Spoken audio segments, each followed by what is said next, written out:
Thank you so much. Thank you for the warm introduction, and thanks to all the co-sponsors and all the work that made this happen. I know campus events take a lot of different people to pull it off, and especially when you're making the effort to bridge the town-gown split and do this in the broader community, which is so important for our wealthy private institutions to actually break out of the iron gates and actually do this. And what better event and commemoration to start that kind of ongoing work, not start, but to continue that ongoing work than with Indigenous Peoples Day. So mahalo nui loa. Thank you very much to everybody for inviting me. I wanted to just give a small gift. I turned this over because I didn't want you to think I authored it. I have an essay in it, but that's not why I'm giving it. This is for the New Cultural Center. It's Recognition, Sovereignty, Struggles, and Indigenous Rights in the United States, and it's a source book co-edited by Jean O'Brien and Amy Den Ouden. Jean O'Brien's a colleague who teaches at University of Minnesota Twin Cities, and Amy Den Ouden is a colleague who teaches at University of Massachusetts at Boston. This just came out a year ago, and there are a lot of essays, especially on tribal indigenous issues in this region. And so I just wanted to gift this to the center, so mahalo. And also to thank you for the sweetgrass gift, which my partner is holding for me there. I also want to acknowledge the Quinnipiac people, as well as the ancestors and the traditional homeland of the Quinnipiac people, but to also acknowledge the Tribal Council of Quinnipiac Descendants that still claims this as their traditional homeland. It's my understanding that they trace to the families that were documented through the earliest colonial settlers, and also they include members of those who were removed, those who fled as war refugees from this place and went, up to various parts of New York, folded into Schaghticoke, went up to Stockbridge, Massachusetts with Muncie. You have basically war refugees folding into various tribes that then were subsequently removed. So I want to acknowledge that history of violence. At one time, there were 6 different reservations throughout this coastline for Quinnipiac, created by the English to divide and separate the Quinnipiac people from the settlers. And what does it mean, dare I say, that we know so little of this history? And I say dare, meaning I'm assuming that it's a we collectively. It is a result of settler colonialism built to last and to cover its tracks.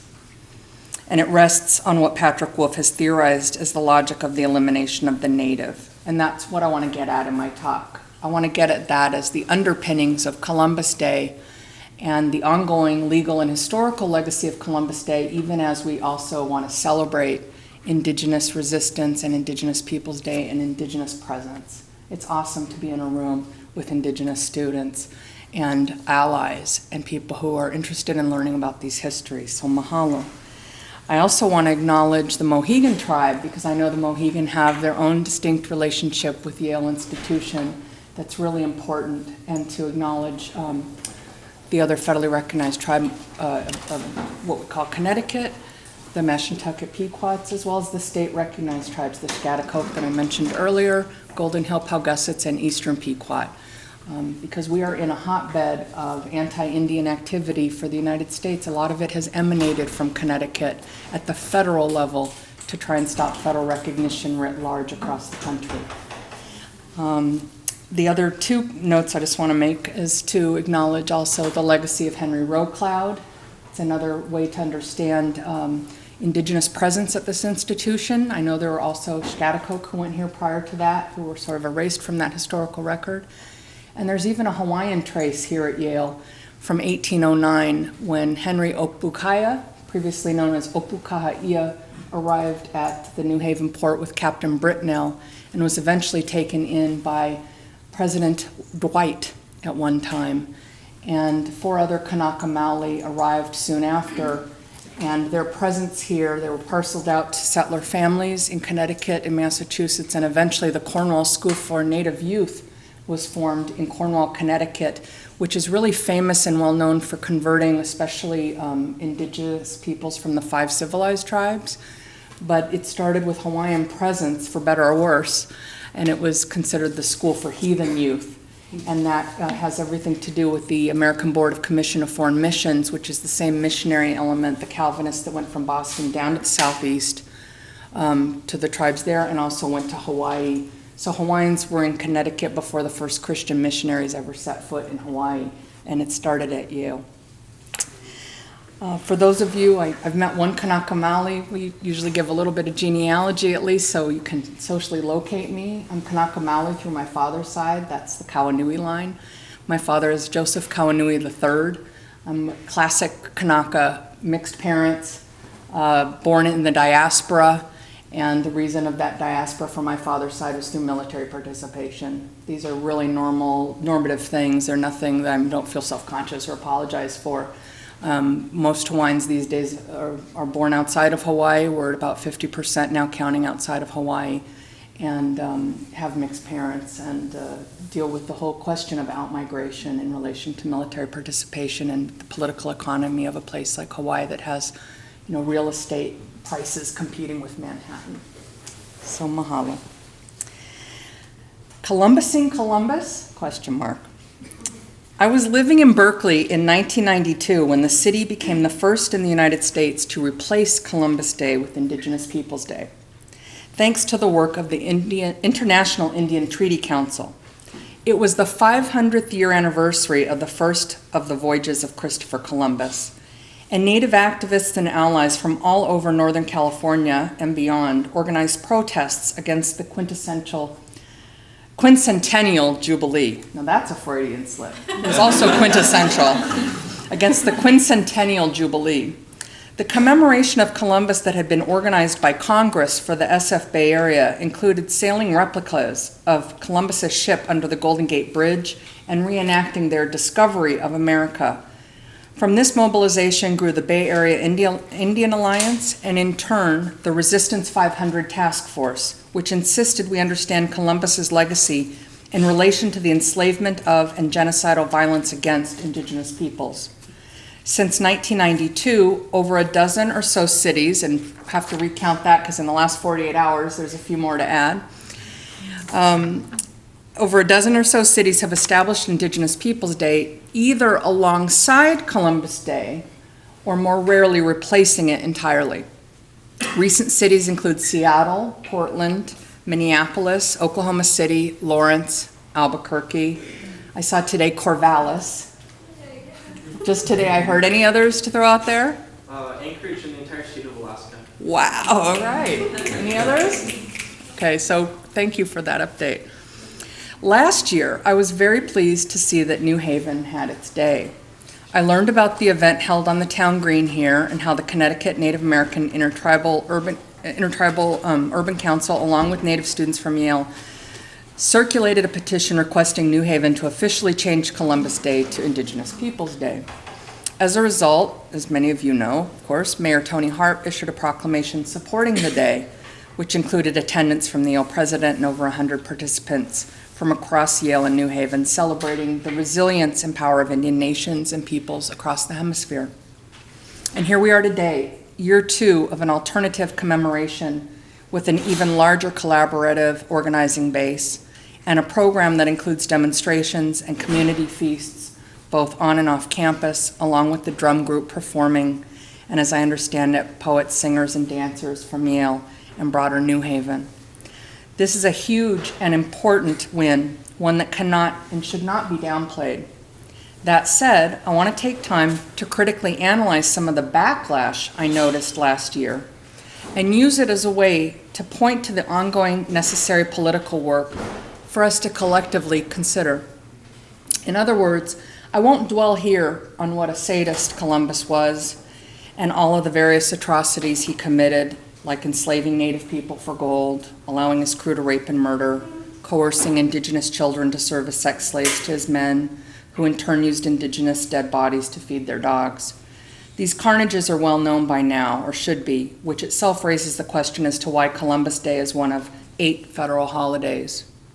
No, I want to look at the question of indigeneity itself in relation to Columbus's legacy and what his arrival in the Caribbean wrought that remains with us to this very moment. In response to the events in New Haven's first known Indigenous Peoples Day last year, Chris Powell, the managing editor of the journal Inquirer,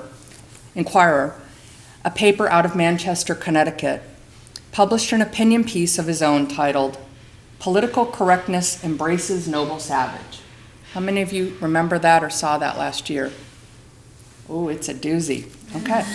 Well, then the long quote is warranted. Powell blasted the idea of celebrating Indigenous Peoples Day not by defending Columbus Day, but instead by attempting a full-blown takedown of those who claim to be indigenous. In classic settler colonial fashion, he declared, quote, "For these days, everyone in the country is indigenous, belonging to the place where he lives, except the illegal aliens cultivated by New Haven and other politically correct sanctuary cities. And while they are often romanticized as noble savages, few Aboriginal people, a better term signifying the earliest known inhabitants of a territory, were much better than those who arrived later to compete for the land. Connecticut's history is typical. The Indian tribe famously associated with the state, the Pequots, was no more indigenous, and those are his scare quotes, was no more indigenous to the area than other tribes, and its aggressiveness, its name is thought to have been an Algonquian word for destroyers, prompted the other tribes to appeal to English settlers in Massachusetts to settle in Connecticut as potential allies. Eventually, the Pequots were indeed wiped out by an alliance of those other tribes and the English settlers, the only remnant of the Pequots today being a gambling casino, a political contrivance arising from misplaced but cleverly exploited guilt," end quote. Just take a breather for a minute. Pause. Okay. No.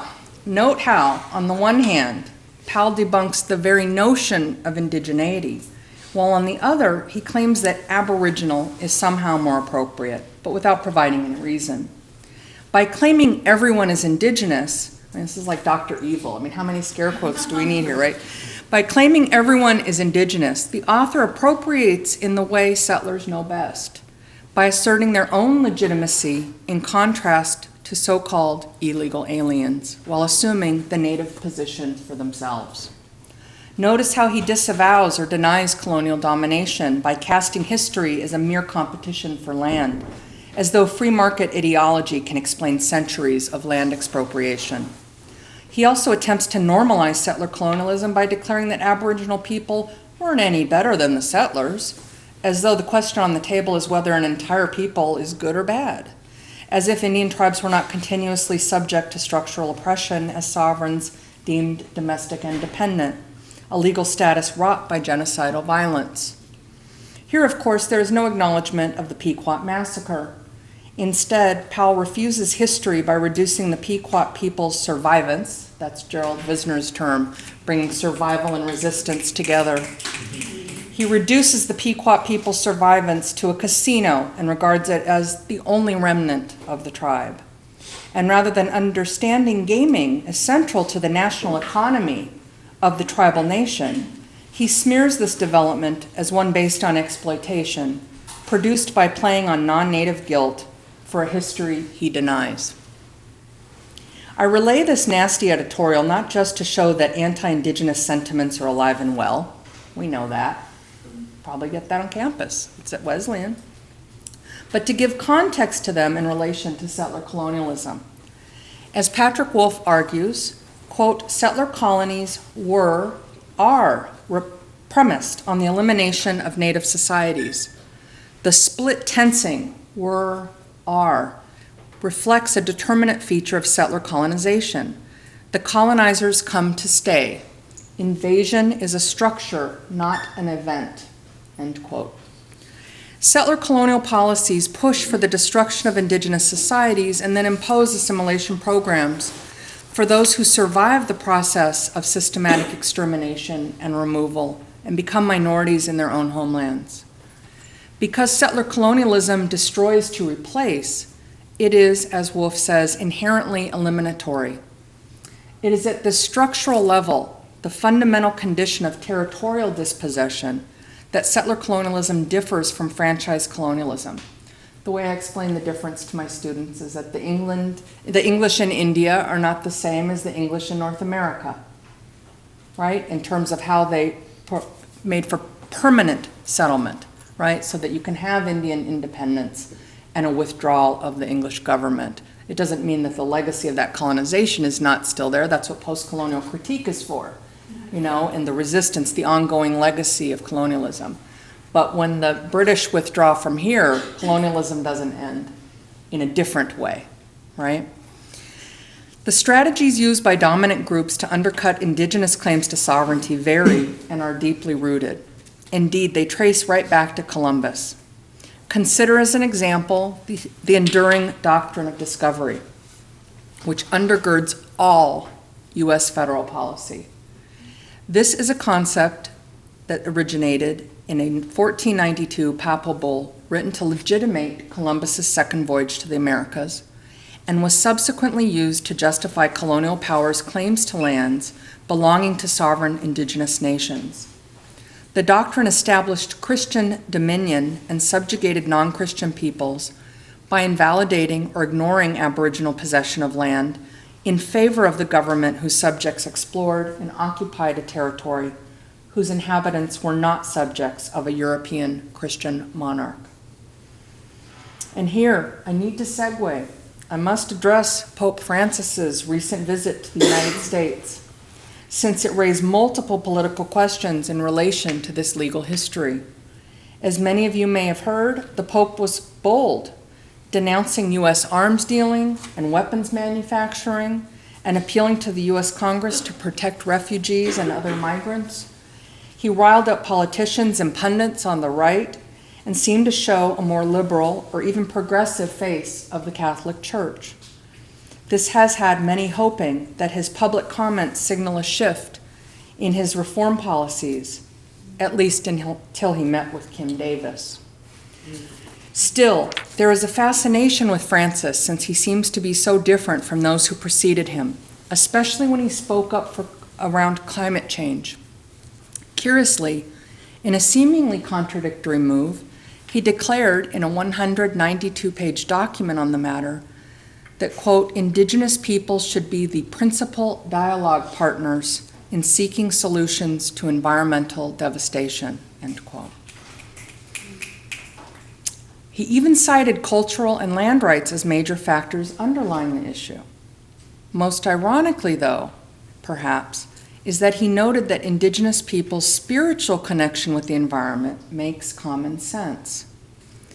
Now, for me, this is beyond sardonic, given that it is the legacy of colonialism in the so-called New World, underwritten by the papacy, that is at the root of this same environmental ruin he is concerned with now. In other words, we cannot talk about the destruction of the natural world without a critical analysis of colonialism, and slavery for that matter. One of the most controversial parts of his visit, perhaps, at least for Indigenous peoples, was when the Pope formally canonized Junipero Serra, an 18th century Spanish missionary who played an important role in the conversion of American Indians to Catholicism in California. Serra founded the evangelizing Spanish Catholic mission system in 1769 in what Spain then called Alta California. The Pope canonized Serra while he was on his trip to the United States, despite massive protests from American Indians, especially those whose ancestors were subject to the violence of the California mission system, which had high mortality rates from both disease and abuse, as well as forced labor. As many scholars have pointed out, the core purpose of Serra's work was to purge the region of its native culture and install the church in its place. Many American Indian activists were fiercely opposed to the canonization, yet the Pope did not meet with any of them until after he'd made it official.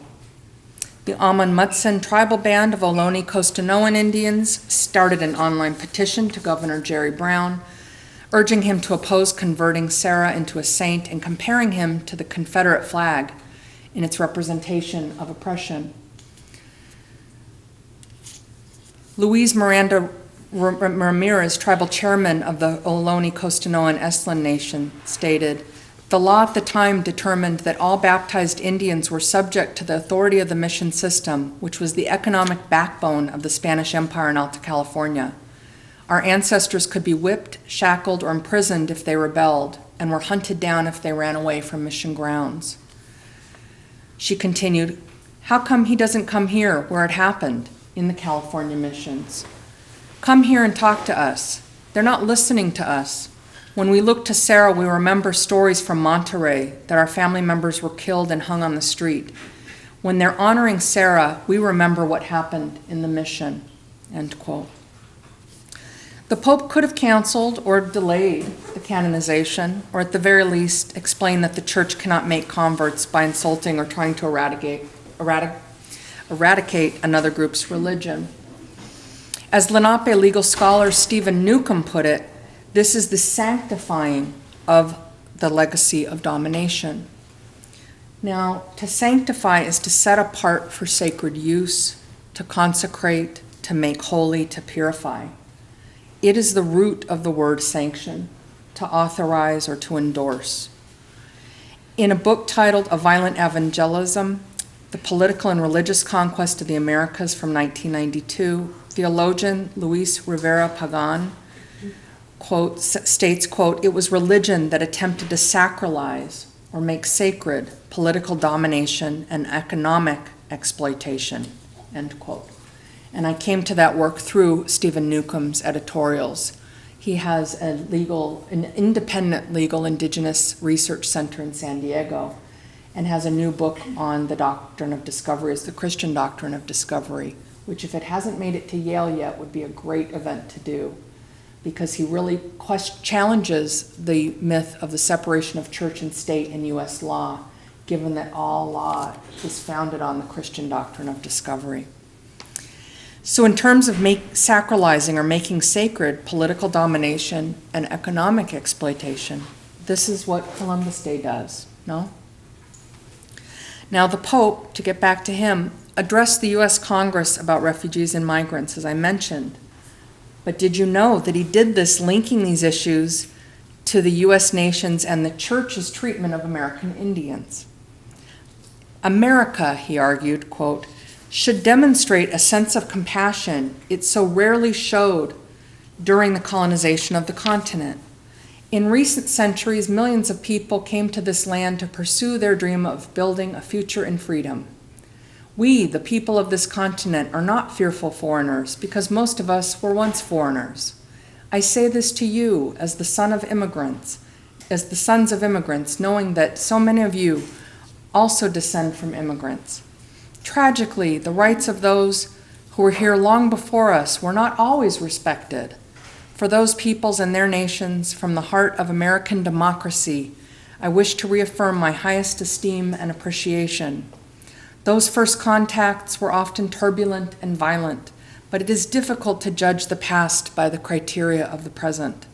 Nevertheless, when the stranger in our midst appeals to us, we must not repeat the sins and the errors of the past. We must resolve now to live as nobly and as justly as possible as we educate new generations, not to turn their back on our neighbors and everything around us.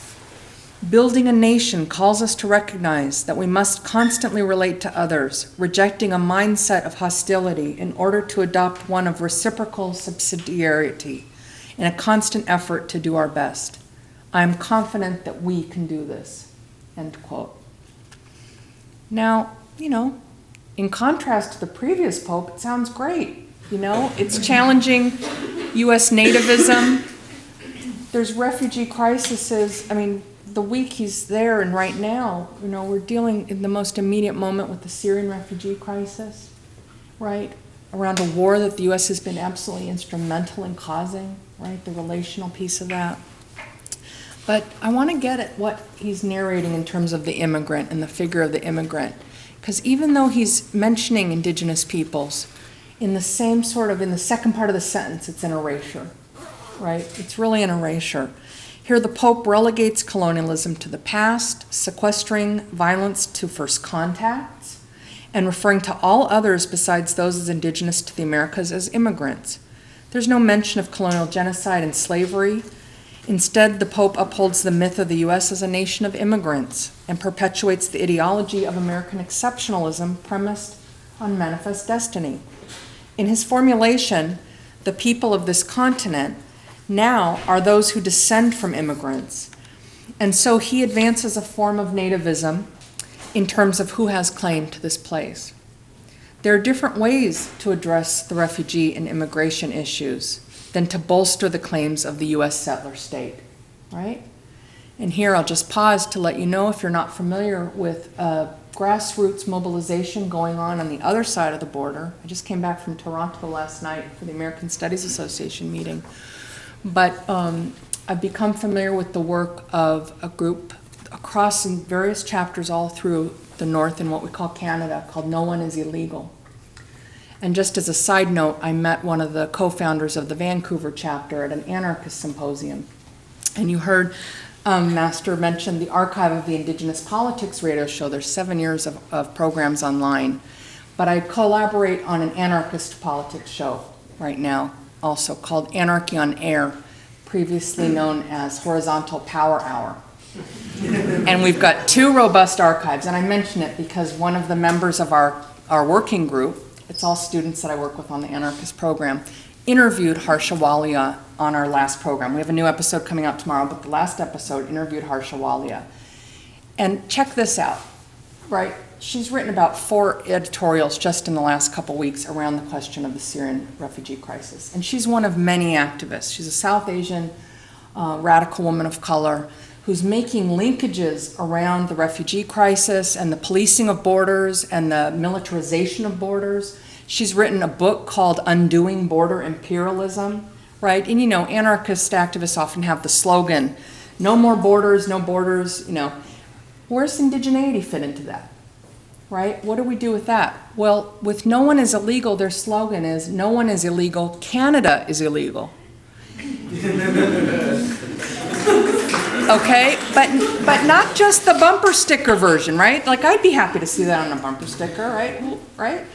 But it's beyond that. Last count, they organized and worked to meet with over 23, last count, First Nations and indigenous communities to see if they'd be willing to welcome Syrian refugees onto their homelands. So how to challenge the colonial borders and the imperial gatekeeping without short-circuiting or making an end run around indigenous governance and indigenous peoples, right? So not just in name, no one is illegal, Canada is illegal, which I love, but doing the grassroots work to actually see what does it mean to actually do a different kind of recognition, not a recognition based on whether the federal government or the Canadian government recognize this is a band or a tribal nation, but everyday people going to First Nations, Métis, and indigenous communities and saying, we recognize this is your homeland, we want to do this liberatory work. Can we work with you to think about how that might happen? And in many of these cases over the years, and this predates the Syrian refugee crisis, as I understand it from what she shared at a conference at Haverford that we were both at in March, they've dealt with many refugee communities and other immigrant communities who have come through really fraught, forced immigration, right? But through actual ceremony to welcome them onto the land and also to lay out some of the frameworks for right ways to be on the land and right ways to interact in the community, right? Protocol and how to live there in respect with the people of the land. So that's one of my inspirations. But that wasn't what the Pope was talking about. Okay. So I'm just trying to say there's other models out there. Now, when Pope Francis addressed Congress, he could have led by example by finally renouncing and withdrawing the 15th century papal bulls implicated in the doctrine of discovery, right? So here it's like he's scolding the U.S. for what they're doing. That's fine. But, you know, linking it to American Indians, but in the next breath sort of still erasing indigenous peoples and then not leading by example, right? So it's just a scolding without anything that has to do with the papal bulls that emerge from his institution that bring in the very thing into being that he's critiquing, right? Now, numerous faith-based communities and faith communities have urged the Pope to do this, to repudiate the paradigm of domination over nature and the natural world and indigenous peoples that stem directly from the papal bulls into U.S. law, right? For instance, U.S. federal policy, as I mentioned a few minutes back, U.S. federal Indian law and policy have long been premised on Old Testament narratives of the chosen people and the promised land. We get that from Stephen Newcomb's book titled Pagans in the Promised Land. He's the scholar who has the brand new film out, The Christian Doctrine of Discovery. And these Old Testament narratives are codified and exemplified in the 1823 Supreme Court ruling in Johnson v. McIntosh. That's a landmark decision that upheld that private U.S. citizens could not purchase lands directly from Indian tribes. The foundation of the court's opinion lies in the doctrine of discovery. Based on this ruling, still today, the U.S. government considers tribal nations as mere occupants of their traditional homelands with use rights, based on the court's invention of the concept of aboriginal title, right? No tribes own their reservations. You can't sell them, right? Not that they would want to, but I mean, the federal government claims ownership over all native lands, including reservations. That's why you can't have real jurisdiction unless, even if you buy your own land as a tribe and buy back stolen land through your revenues, you can't assert tribal jurisdiction over it unless the federal government, you give it to them to hold into trust for you. But the U.S. still asserts ultimate title over all lands, and it's based on 1823 Johnson v. McIntosh. And you trace that genealogy, it goes right back to the Pope's papal bulls. Now, earlier this year, while in Bolivia, just in July, the Pope issued an apology to Indigenous peoples. Quote, "I say this to you with regret. Many grave sins were committed against the native people of America in the name of God. I humbly ask forgiveness, not only for the offense of the Church herself, but also for crimes committed against the native peoples during the so-called conquest of America," end quote.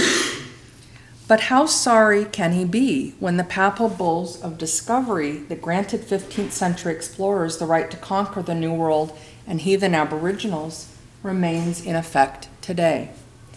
That is why there is a widespread movement to demand that the Vatican revoke the 1493 and other edicts, especially since European and Euro-settler nations continue to use the doctrine now to rationalize the conquest of indigenous lands and peoples in order to perpetuate the legal fiction of land possession.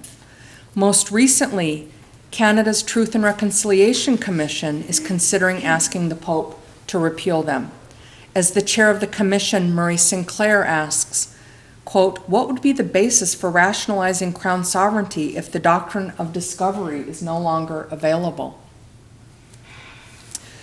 Today, independent states throughout the world continue to impose this notion of the pre-modern savage as a mechanism of control over their negotiations with indigenous peoples' legal claims and status.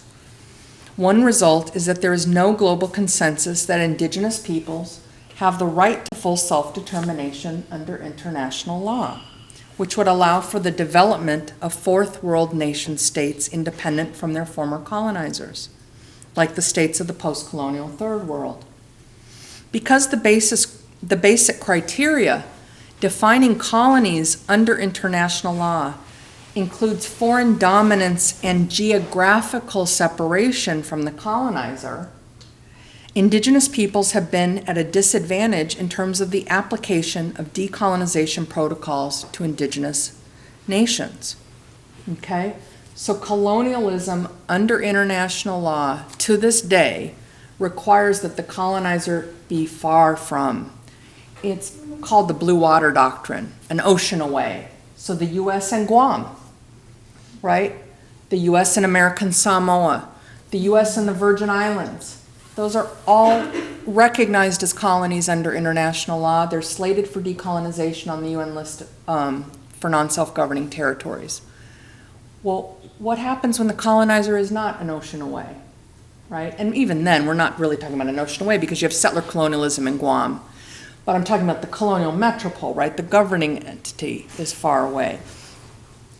This limitation reflects the long-term battle over whether indigenous peoples should be considered peoples with the S on the end in the context of Chapter 11 of the United Nations Charter of 1945, right? That's the founding charter that creates the UN after World War II.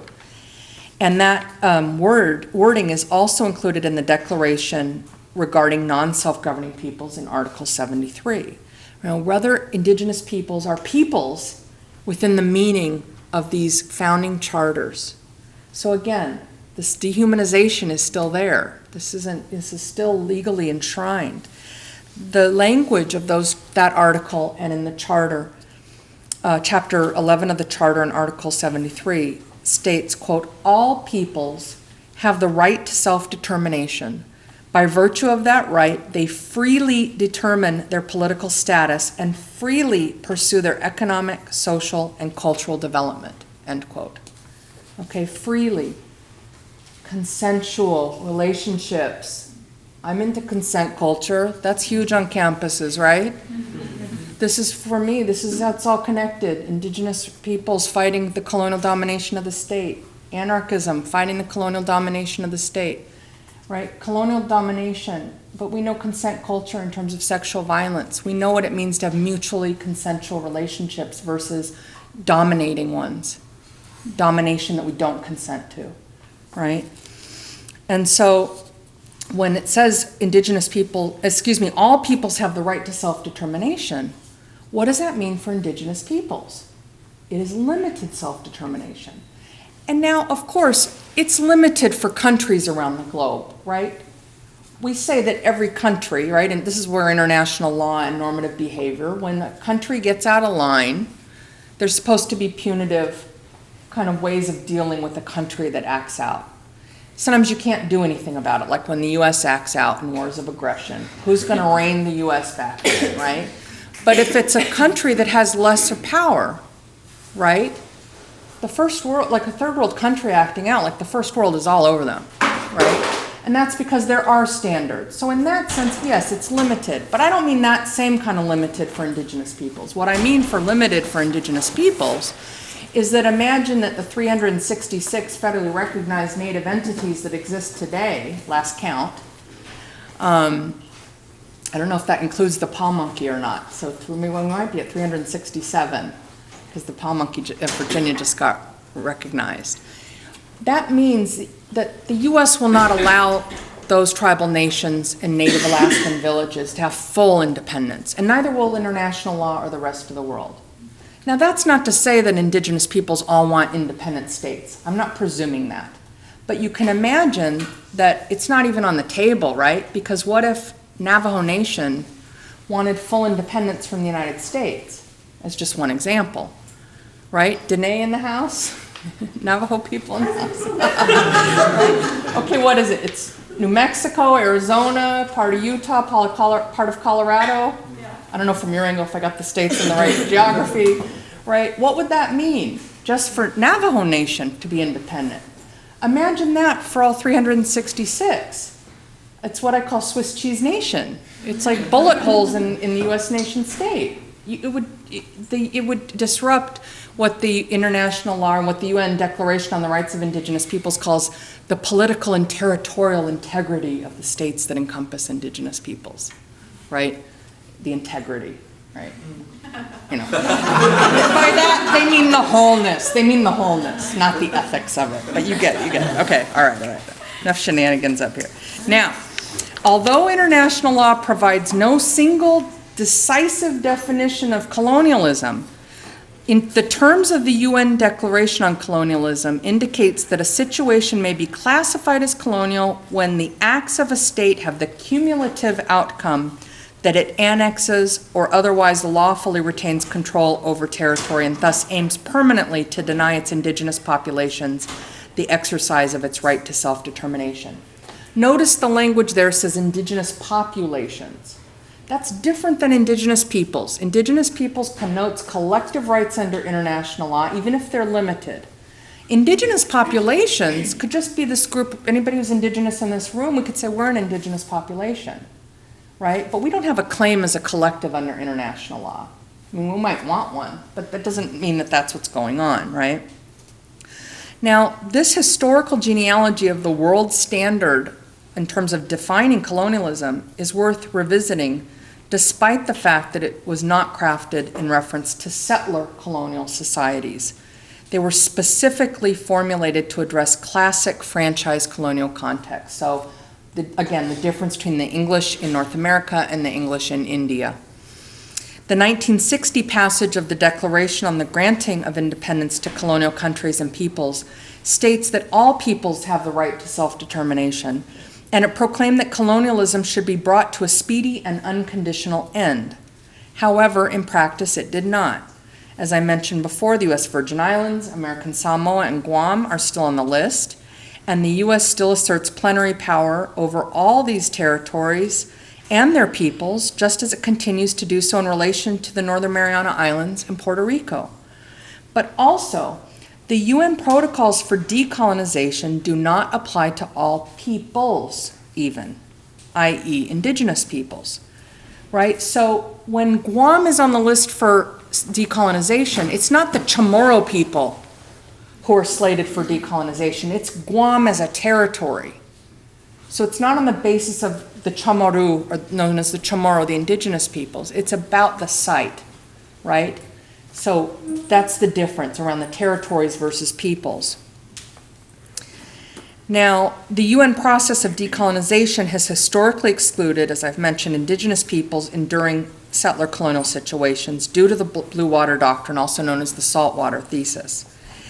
And guess who? It was the U.S. that pushed to codify eligibility for decolonization based on the presence of blue water between the colony and the colonized country, and the colonizing country. And it did this, right? Because all these things that are crafted, they're all hotly debated and negotiated, right? So you find out when there's an exclusion of indigenous peoples, how did that happen, right? We're so used to normalizing in our society violence against indigenous peoples and the erasure of indigenous peoples. Sometimes we don't even stop to say, how in the world did that get in there, right? That's the anti-normalizing piece. We need to disrupt this. We know it's, again, like sexual violence. We know what happens when it's normalized, right? We have to really do anti-normalizing work, anti-normalization, and not just pretend everything's okay when we know it's abusive.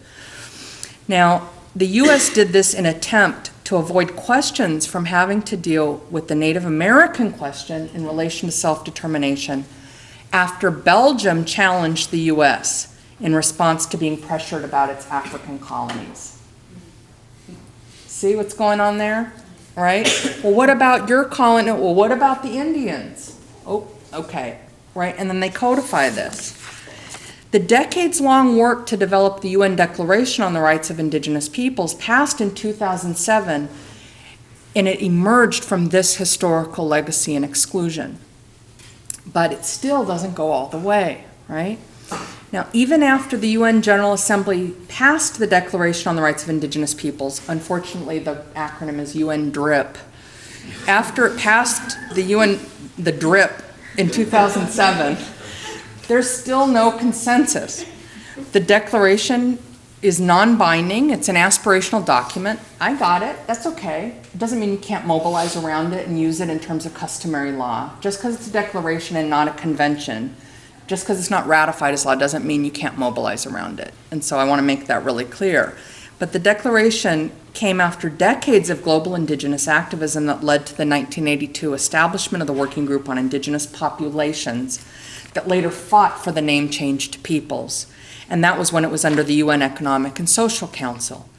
The declaration was stalled for many years due to concerns by nation states, right, by independent states, with regard to some of its core statements, namely the right to self-determination of indigenous peoples and the control over natural resources existing on indigenous peoples' traditional lands. Right? So when I quoted Patrick Wolf earlier and his term around invasion as a structure, not an event, that means when I say settler colonialism is built to last, it's ongoing. It never ended. When I say that, what I mean is it's literally ongoing. You see what's happening in Congress with trying to confiscate Apache lands from a national park. There's 4 congressional bills right now that are land grabs going on. You see what's going on with uranium and coal mining in the Southwest. Look south of the border, all the extractive economies and indigenous peoples resisting the plunder of their lands. The nation states that encompass them are using anti-terrorist laws to jail them and incarcerate them. Laws that were created under dictatorships that have since been overthrown. Now those laws are being used to criminalize indigenous resistance. That comes straight out of here. We know that. That's the Pequot massacre. You kill first. Kill or be killed. The Bush Doctrine didn't start with W, you know. This is what happened with the Pequot massacre, the idea of all-out war on indigenous peoples in relation to the protection from further encroachment. And we're talking about ongoing land expropriation and extractive economic plunder.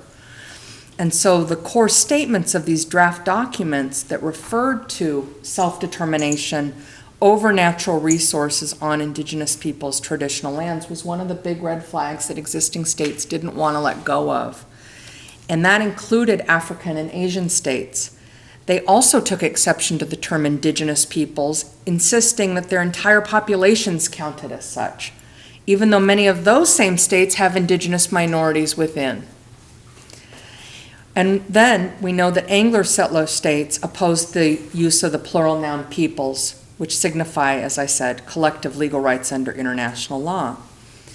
The difference in legal interpretation over the concept of both self-determination and peoples was reflected in the final version presented to the General Assembly of the UN when DRIP was up for a vote. And as many of you probably know, there were only 4 votes in the world against the declaration. And they came from Anglo settler states, all with strong indigenous presence: Australia, Canada, New Zealand, and the United States. Those states voted no despite the fact that Article 46 of the Declaration limits claims of secession and independence by indigenous peoples. So even though the Declaration says it does not allow for any independence, it's limited self-determination, they still voted against it. That article says, and this is where the integrity part comes in, Article 46, quote, "Nothing in this declaration may be interpreted as implying for any state, people, or group, or person any right to engage in any activity or to perform any act contrary to the Charter of the UN, or construed as authorizing or encouraging any action which would dismember or impair, totally or in part, the territorial integrity or political unity of sovereign and independent states," end quote, right? So why the threat? Well, there's other things going on, and that's the issue of freely informed prior consent in the Declaration. And that's why, as much as I want to critique what happened with that moment around that bid for the S on the end of peoples, right? We've got this issue right now, the way that I'm looking at it, in terms of indigenous people still rallying around the Declaration, which is really important, and it's around the issue of consent. It's around the issue to say no to things like Keystone XL pipeline, which the parts that are undone would cut through 13 reservations, right? And destroy the aqua waterfurs. So you've got tribes already reduced from their original territories to small reservations that are dependent on that water. And once that goes through and destroys, you're talking about, again, forced removals upon forced removals, right? That's genocidal, no? So, in conclusion, I have to ask, where does this leave us? In coming to a provisional conclusion here, recall that the opinion piece by Powell that I opened my talk with was titled, "Political Correctness Embraces the Noble Savage." But it is not the people seeking to abolish Columbus Day who are taking up the stereotype of the noble savage, nor romanticizing Indians as such. It is that, far from noble, 15th century religious doctrine continues to structure the 21st century legal regime that governs this world. That is, it continues to rest on the understanding of indigenous peoples as savages. Indeed, this is the enduring legacy of Columbus. And as U.S. federal Indian policy continues to be premised on the doctrine of discovery, and since the ruling in Johnson v. McIntosh still stands as foundational legal precedent, clearly we need to abolish more than Columbus Day. Mahalo.